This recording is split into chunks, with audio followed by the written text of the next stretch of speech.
Hello, good evening, everyone. I believe we are all doing well. It's been a while. Yeah, it's been a while. Since our previous um, meeting, and I believe had or we learned a lot during our previous meeting. Um, you're welcome once again to Personal Finance Conference or Personal Finance Series. The purpose of this series is to enlighten, then help individuals to make informed decisions on finances. Thank be to God, today we are going to have um, a little talk on the lessons of the parable. Okay, lessons of the parable of the talent. You know, the power of the talent has a lot to share, and I am glad to come your way with some lessons you need to have, you need to know from the parable of the talent. So without wasting much time, I'll move forward with what we need to know about the talents, parable of the talents, and then the lessons we can learn from the parable of the talents to help us make informed decisions in our day-to-day finances. Parable of the talents, we all know.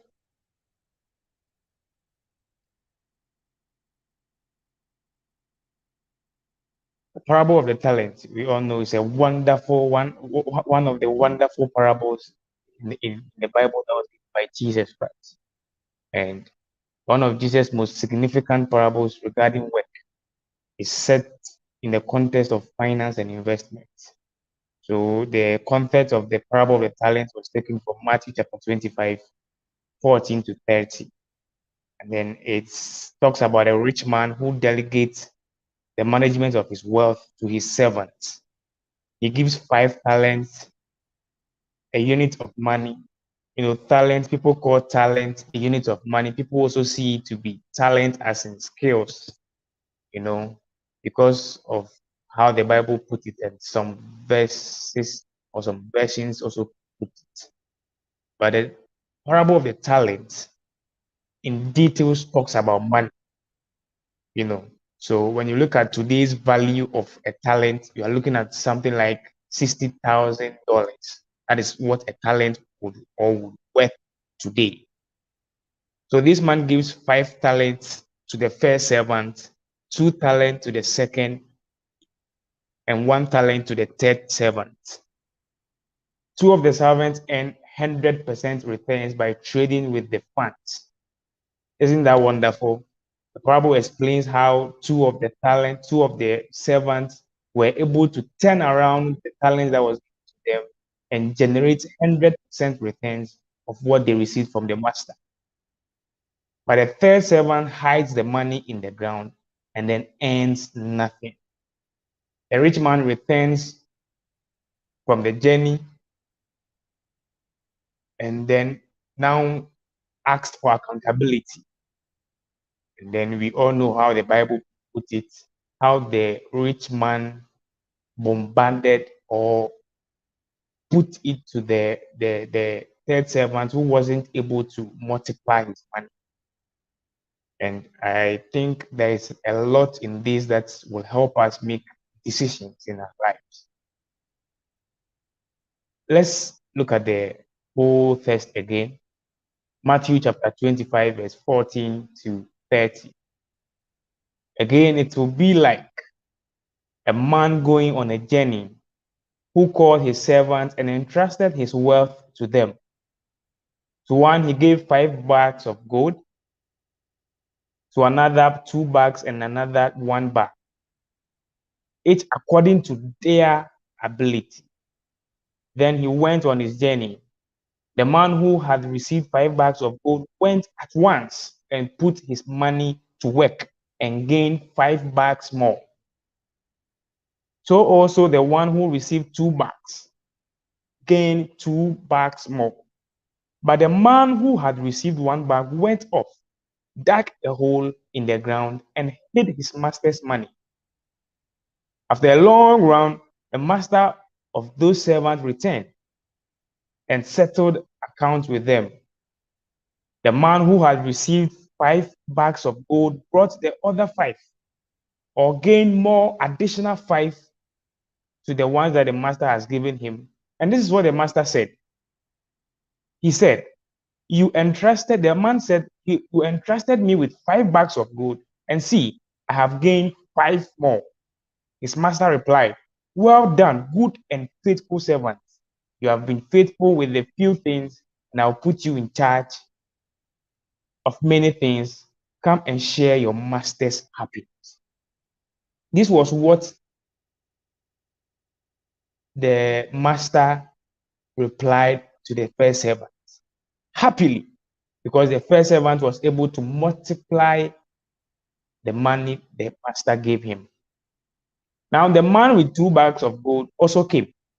And then the master said, and then he said to the master, you entrusted me with 2 bags of gold. See, I have gained 2 more. And the master gave him the same reply to the first one as he said, well done, good and faithful servant. You have been faithful with few things, and I will put you in charge of many things. Come and share your master's happiness. Then the man who had received 1 bag of gold came. Listen to this place very well. Master, I said, I knew that you were a hard man, harvesting where you have not sown, and gathering where you have not scattered. So I was afraid and went out and hid your gold in the ground. See, here is what belongs to you. You know, when I first read this text or this verse, I thought the third servant has done his best. Because look, he was having 1 talent. He couldn't have taken any risks with the talent, because assuming you take risks with the talent and then you lose it, what were you going to tell your master? So he in his senses thinks he has done well by hiding the money in the town and bringing it back to the master. But listen to the master's reply. You wicked, lazy servant. So you knew that I harvest where I have not sown and gather where I have not scattered seed. Well then, you should have put my money on deposit with the bankers, so that when I return, I would receive it back with interest, at least. So take the bag of gold from him. The master took the bag of gold from him and gave it to the one who had 10 bags.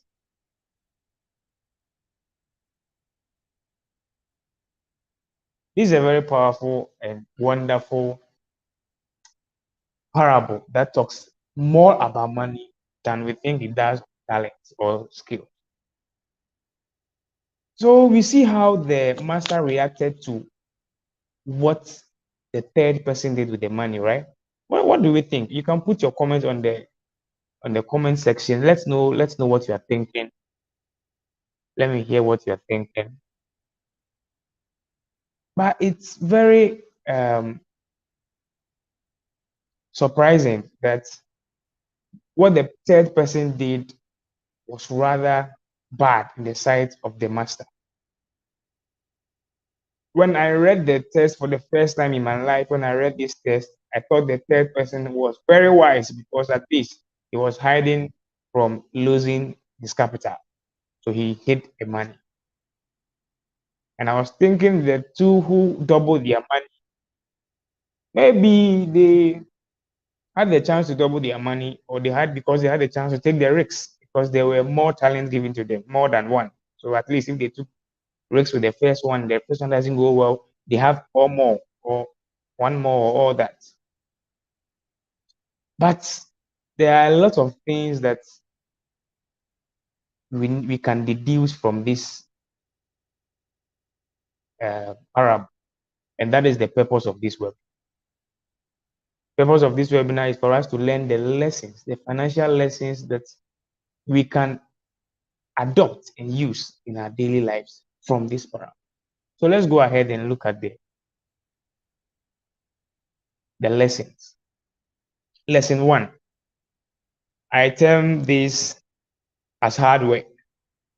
And I mostly say that Hard work it has no substitute. Success is a product of hard work. If you look at the picture very well, you can realize that, or you find out that there are 5 people pulling an object forward. Okay, and then all these 5 people pulling the object forward, one person decides to, or one person has a different object. I hope you can see that. The person has a different object altogether. I ask myself, how come the person is having a round shaped object, the others are having four or a square shaped object? And this story comes to mind where I think both of them or all of them were having a square shaped object.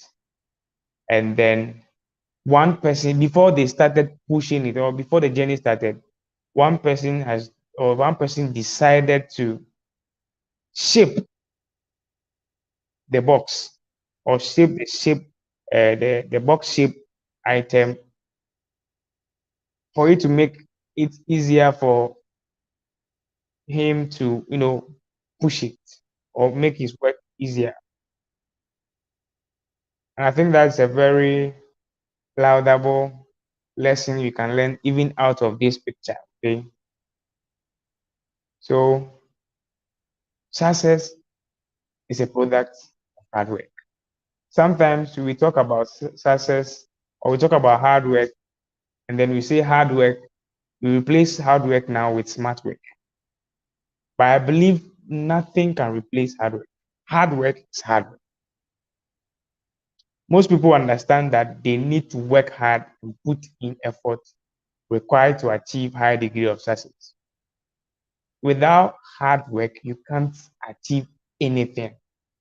People who have achieved extraordinary results have done so by outworking everyone around them, by doing things different, by thinking different, by having different mindsets.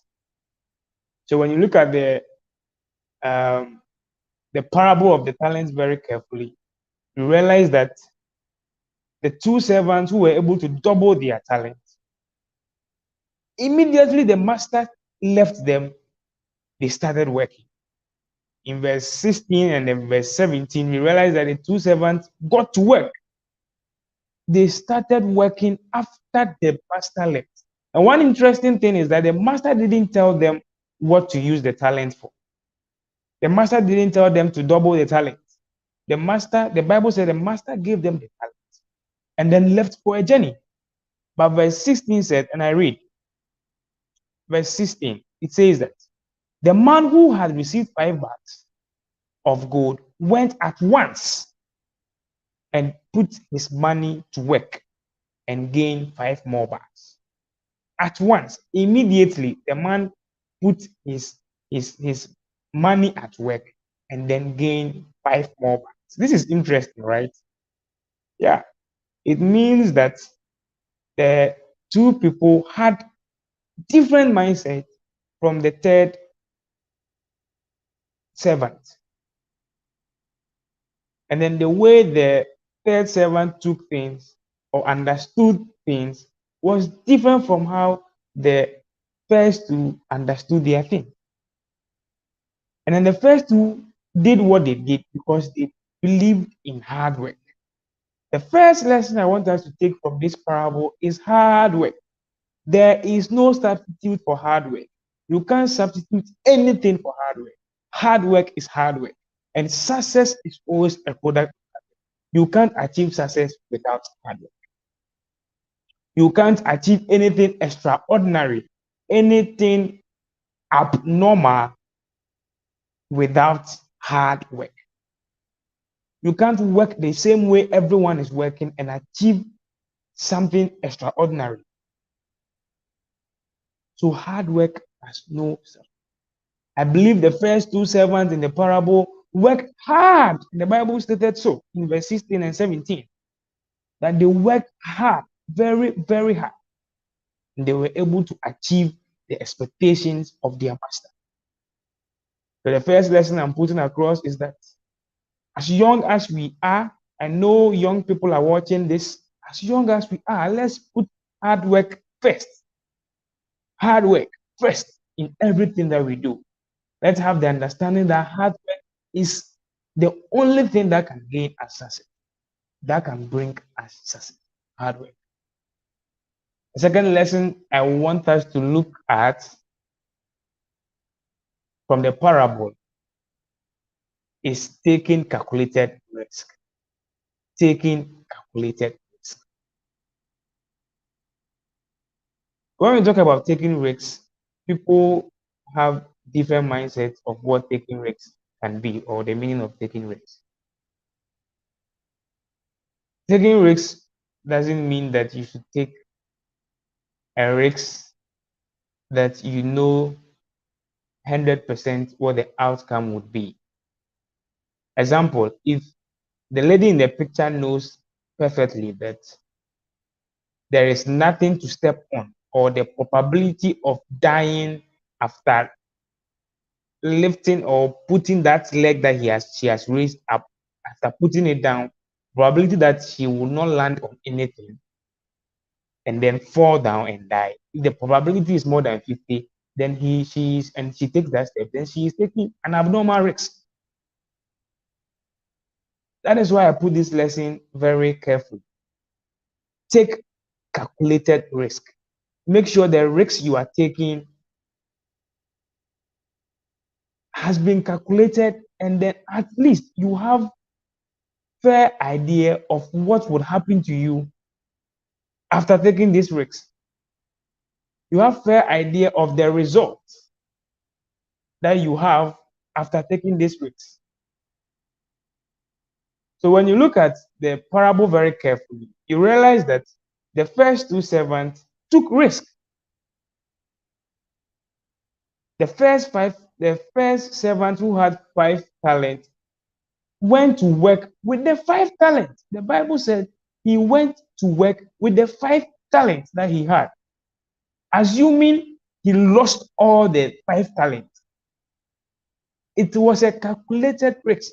He knew, in fact, there was an option that he could have lost the 5 talents. There was an option, especially for the one who had 2 talents. There was an option that he could have lost the 5 talents, the 2 talents. But he went on and took risks and was able to multiply the talent he had or the monies he had. So taking risks is a key part of life. Taking risks is a key part of your finances. If you want to go ahead without taking risks in many things you do, you might end up not achieving your target because no higher target can achieve without taking risks. Every high target comes with risks. The third servant didn't take risks. That is why the master was angry at him and then took the talent or the money from him. So my take on this is that as stewards or as people who want to better our financial lives, we need to understand that when it comes to money, in order for you to gain more than you have to take risks. Risks must be involved. You have to do something that is riskier, something that can even have 50-50 risk allocation. Okay, you must be ready to take risks. The first servant with the 5 talents and the second servant with the 2 talents took risks. I was thinking Jesus Christ would have mentioned of a fourth servant who maybe had 3 talents and then took risks, also worked with the talent, and then was not able to make any profit or was not able to multiply his or her talent, and then maybe made lost and then lost all the 3 talents. I was thinking Jesus Christ would have brought a situation like that. But I know that if he brought a situation like that, he would have also make sure that the master will appreciate the effort of the third or the fourth servant who took risks and then lost everything. Because taking risks is very important. The reason why the master was angry at the third servant was because the third servant didn't take any risks. In fact, the master called him wicked and lazy slave. Wicked and lazy slave. Lazy means the servant was lazy, didn't take any risk. He didn't want to work hard with the talent and the money he had. What is the lesson here? Anything you have, when it comes to finances, if you want to make more, if you want to achieve more, you have to take calculated risks. You have to be very, very careful with the kind of risks you take. You have to be very, very optimistic. You have to calculate. You have to know the results of the risks you are taking. Compare, make sure you know the results, and then make sure that these risks you are taking can either help you or can multiply whatever you are doing. Because there is always going to be an option for you to make loss or for you to lose whatever you are taking the risk of. That is why it is very, very important for us to take calculated risks. Calculated risks. So the steward didn't even put the talent in the bank. You remember that the master said that at least he could have put the talent in the bank to earn interest. So that when the master comes back, he gives the talent and the interest, and even the talent and the interest to the master. So I think we can assume that the steward with one talent did have some abilities. Yeah. The steward with one talent had some. That is why the master gave him or entrusted him with a talent. Earlier on, the master said that he is giving this talent based on their strength, based on their ability. It means that the master knew that the third servant had the ability to do what? To multiply the money or to multiply the talent. Other than that, the master wouldn't have given it to him. Let me shock you. Do you know that every money you are having, every money, all those watching this video, every money you are having in your pockets right now, every money you're having in your account right now, every asset, anything that you can turn into money right now, do you know that you can double it? Have you thought of that? Do you know that I can double the value of this spectacle I am wearing? I can double the value of this suit. I can double the value of this 100 CD I'm having in my pocket as it stands. Do you know? In our situation, no one is giving us money, right? We earn our own money, or you have been giving money to do something, and you are thinking you need to, get that thing done. But do you know that you can multiply that money? The lesson here is that if you take calculated risks, you will be able to multiply your money. You will be able to multiply anything that is in your hand if you take calculated risks. Before we move to the third lesson of the day, let me push in this. I think the third lesson talks about mindset. And then I want us to talk a little bit about mindset, because we can talk and talk and talk. And if we don't have a mindset shift, we are going to just be wasting time. Because everything that happened in the parable was about the mindset. You remember the third servant said that he thought he was afraid because he knew that the master didn't harvest where he sowed. So it was about the mindset. The other people did not have the same mindset. They had different mindset. So it was about the mindset. For some time now, whenever I see things twice. I see things in two ways. I see things, I look at the profit side and the loss side. I look at the advantage side and the disadvantage side. Everything has its advantage side and its disadvantage side. Okay. How do you see things? What do you see in situations? The third lesson is telling us that you have to get a profit mindset. You have to develop a multiplication mindset. A mindset that when you are given 20 cedis to spend, you can put 10 cedi aside and then multiply it. You can multiply it by putting that 10 cedis to work or investing it. There are many ways that you can multiply your money. There are a lot of ways that you can multiply your Yeah. The two servants had multiplication mindset. And I believe that the money they got out of their talent they had was more than the double. Because the Bible said that the master traveled and for a long time. So it means that probably they made more, but they gave the master double what they from what they were. This is a great lesson to teach us that first of all, you have to know that the first thing you have to know, or the first mindset you have to have about money is that we are stewards of every money we have. We are stewards of every money we have.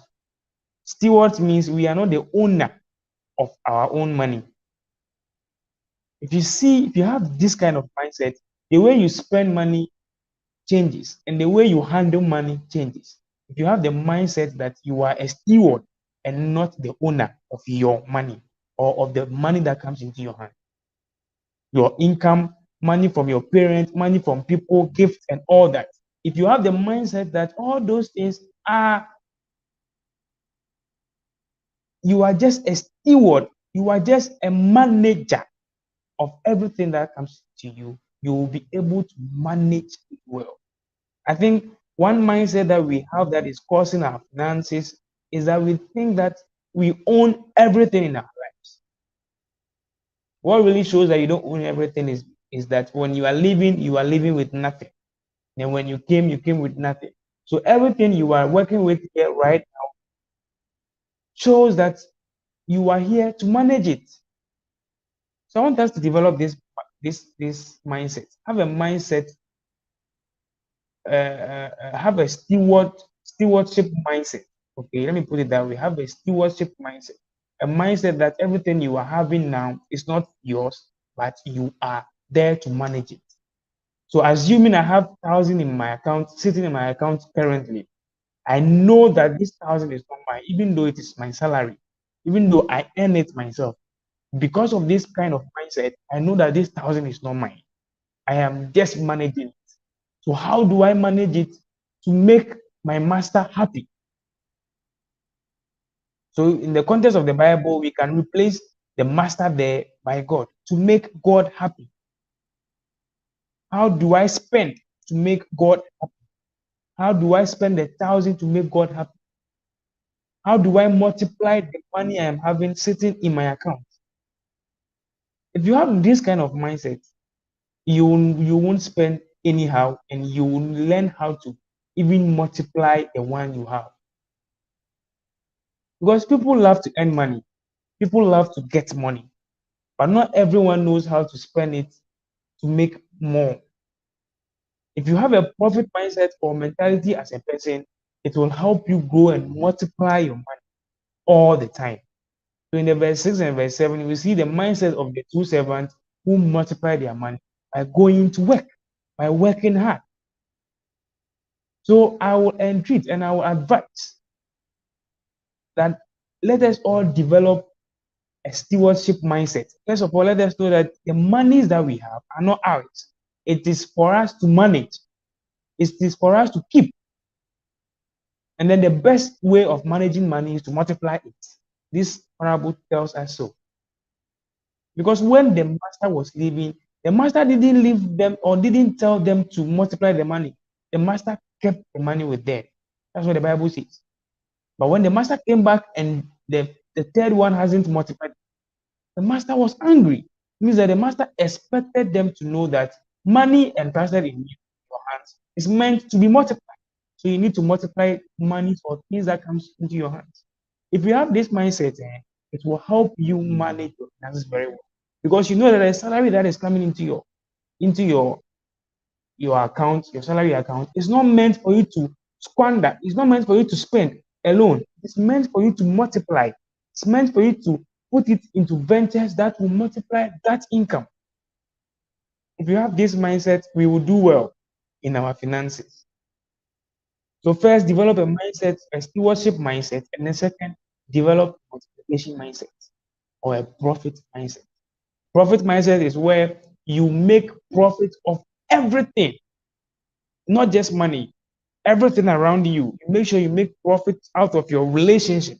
You make profit out of everything your hand touches. You make profit out of everything you see. You make profit out of everything, every situation. You can be hit of something bad, like the book of Job talks about Job. Job was hit of something bad. Something evil happened to Job. He lost his friends. He lost even his wife. He lost everything. But Job looked at this with the lenses of multiplication. Job had a profit mindset. Job had a multiplication mindset. That is why at the end of the story, God multiplied everything. The Bible said that God multiplied his sheep. God multiplied his cows. God multiplied his goods. God multiplied his wealth. In fact, God multiplied the beauty of their children, of his children. And God gave him a wonderful wife. So you can see, the man had multiplication mindset. I want to encourage all of us to develop. How do you develop a multiplication mindset? How do you develop a profit mindset? This is how you do it. See the profit of everything you have.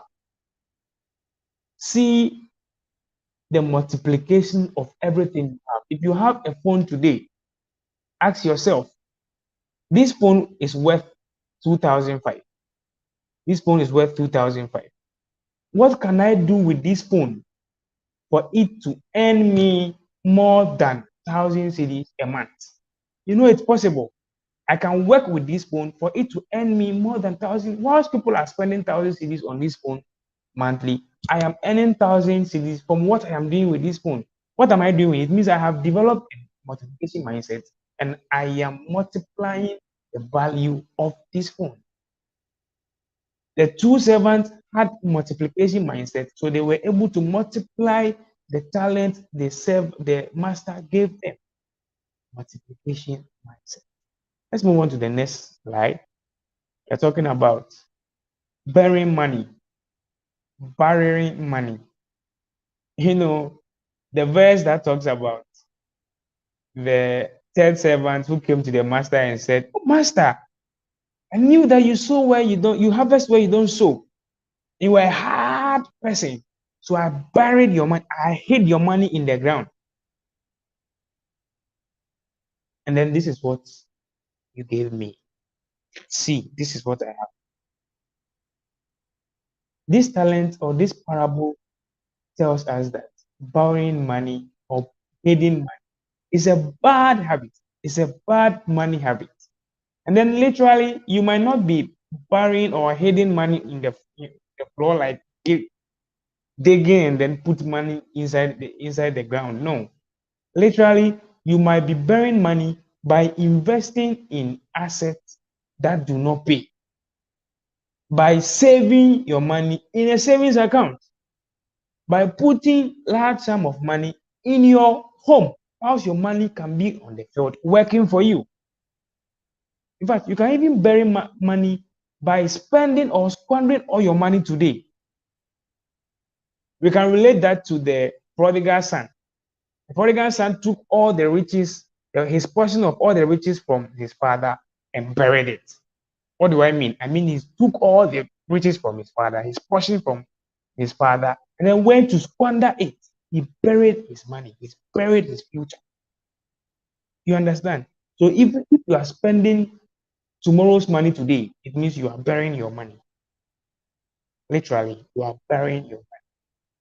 If you are spending on unnecessary stuff that do not bring you value tomorrow, it means you are burying your money. So if this lesson is teaching us not to bury our money, This lesson is teaching us not to do things with our money that does not bring us any value. So, example, putting your money in a savings account. You know, savings account do not add any interest. And if you don't take time, inflation rate will beat your money. By the time you go for your money in the next 2 years, money has devalued. Money has devalued or has even decreased, has been affected by a haircut because of inflation and because of charges. Another way that you can hide money or bury money, another way people bury money is by putting it in their homes, keeping the money with them. Huge amount of money just sitting in their homes doing nothing. Huge amount of money sitting in their homes doing nothing. Meaning you have hidden the money, you have buried. Because that money, if you take that money tomorrow, it can buy what you could have bought today. So what do? You have to invest the money. You have to pick the money, go and work with it, like the two servants did. So borrowing money is a bad habit. It's a bad.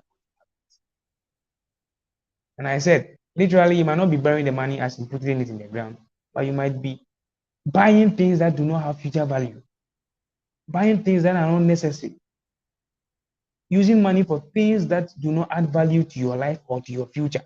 In fact, spending your future money today, borrowing unnecessarily.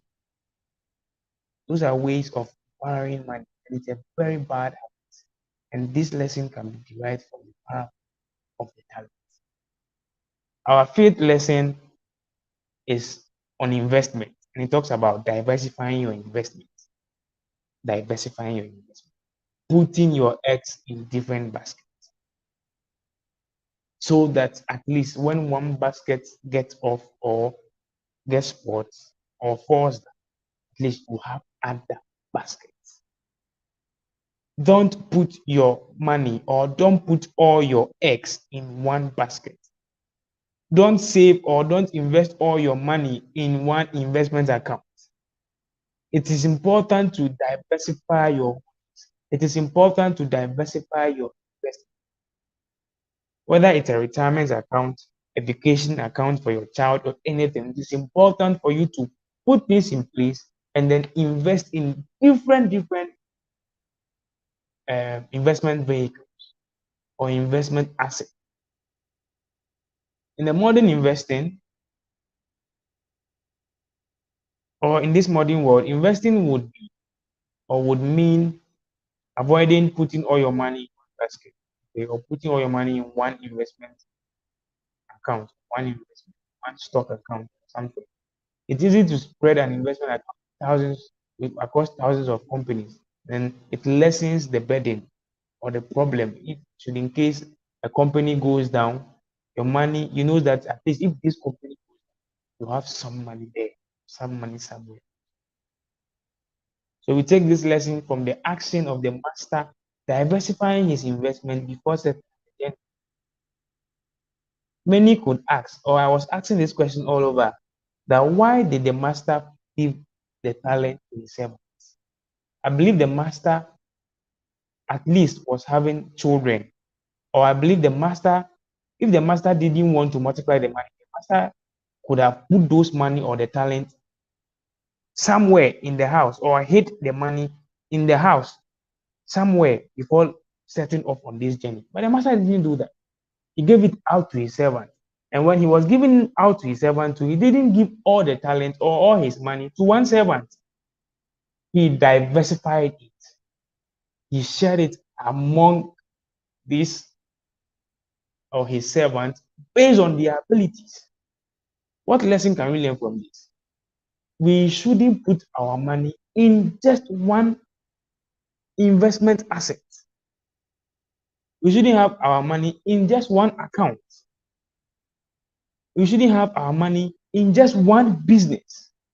We should diversify our money. I believe very strongly that where the master went to, before returning on the journey, he made more profit. What he had, the talent he had, the money he had with himself. You understand? So it means he has diversified his money very, very well. He was able to give some to his servants to take care of, and then some on him to take care of. Isn't this wonderful? So diversification is very, very important to invest. Because if you're not going to keep your money in the house, you're not going to hide your money. And the only option is for you to invest your money, whether in assets or investment accounts.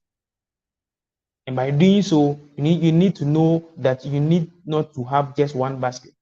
You need not to put your money just in one basket. You need to diversify.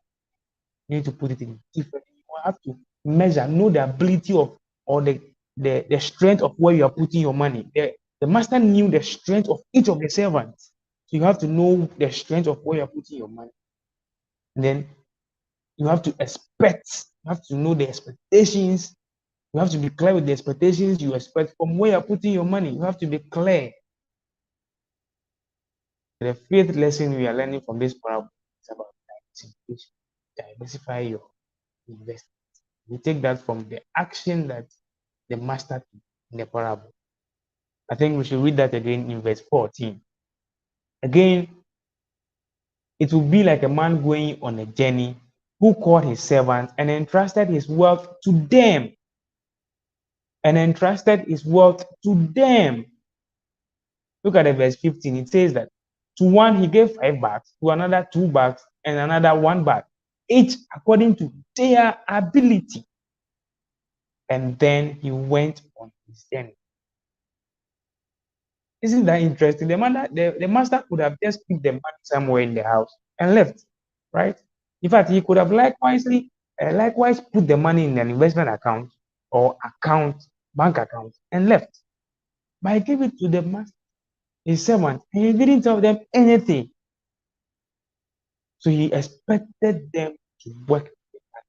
He diversified his money to his servants based on strength. The lesson here is diversify your investment based on the strength of where you are putting those money.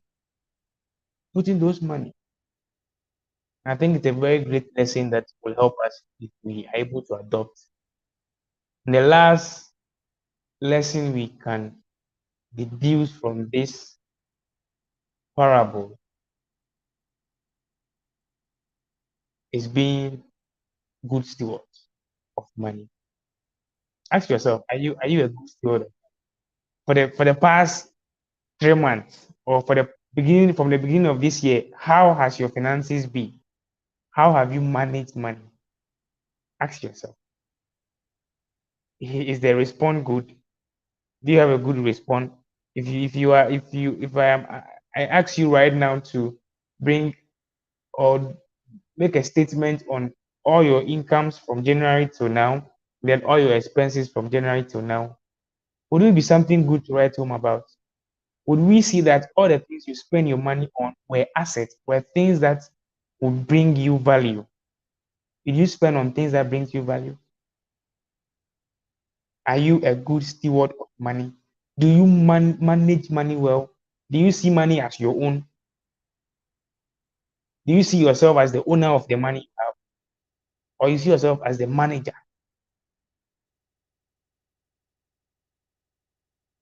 Do you see yourself as a steward of the money you have?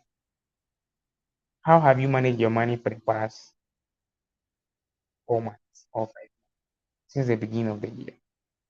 That will tell us whether you were a steward. But I think from today, after listening to this video, you will be a good steward of your money. You will know how to handle money. You will know that the money you have is not for you. You are just a manager. Therefore, God or your master requires you to multiply your money, not just money, but anything that comes into your mind, your hand. Anything that comes into your hand. You should know how to multiply those things. You should know how to create value out of those things. And I think you'll be a very good steward. These are the 6 lessons that we can deduce from the parable of the steward, the parable of the talents. And the lessons in there are very, very, very powerful. And they have helped me as a person, especially the 6th lesson. The beginning of this year, I take record expenses and income every week.